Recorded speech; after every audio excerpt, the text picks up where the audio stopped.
पुण्यात पुढच्या महत्त्वाच्या बातमीकडे जालन्यातील शिवसेनेचे आमदार आणि माजी मंत्री अर्जुन खोतकर यांच्या अडचणीत वाढ होण्याची शक्यता आहे।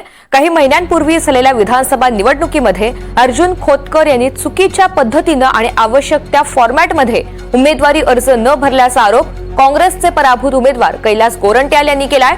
अर्ज छाननीच्या वेळी खोतकर यांच्या उमेदवारी अर्जावर आक्षेप घेऊन सुद्धा निवडणूक निर्णय अधिकाऱ्यांनी खोतकर यांचा उमेदवारी अर्ज रद्द केला नाही, उलट तो कायम ठेवला आणि त्यामुळे निवडणूक निर्णय अधिकाऱ्यांच्या निकालाविरोधात गोरंट्याल यांनी मुंबई उच्च न्यायालयाच्या संभाजीनगर खंडपीठात याचिका दाखल केली आहे। दरम्यान न्यायदेवता आम्हाला योग्य न्याय देईल अशी अपेक्षा गोरंट्याल यांनी व्यक्त केली आहे।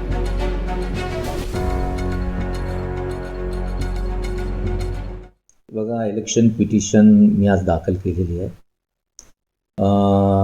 ज्या दिवशी फॉर्म छाननी होती त्या दिवशी माझे काही ऑब्जेक्शन होते, म्हणजे समोरच्या उमेदवाराने ज्या फॉर्मॅट सुप्रीम कोर्टकडून इलेक्शन कमिशनरकडे येतात आणि इलेक्शन कमिशनरकडून जे निवडणूक अधिकारीकडे येतात तसा त्या फॉर्मॅटमध्ये समोरच्या व्यक्तीने भरलेला नाही। एक आणि 2-4 असे मुद्दे मी इथं बोलू शकत नाही, पण चुकीचे पद्धतीने त्याने हा फॉर्म भरलेला आहे।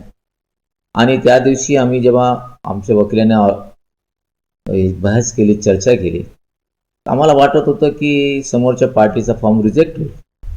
आणि त्या दिवशी निवडणूक अधिकारीने 8-10 तास घेतले त्याच्यावर निर्णय, आणि 11 वाजता त्यांनी त्यांचा फॉर्म सिलेक्ट केला, जे चुकीच्या पद्धतीने त्याने सिलेक्ट केला।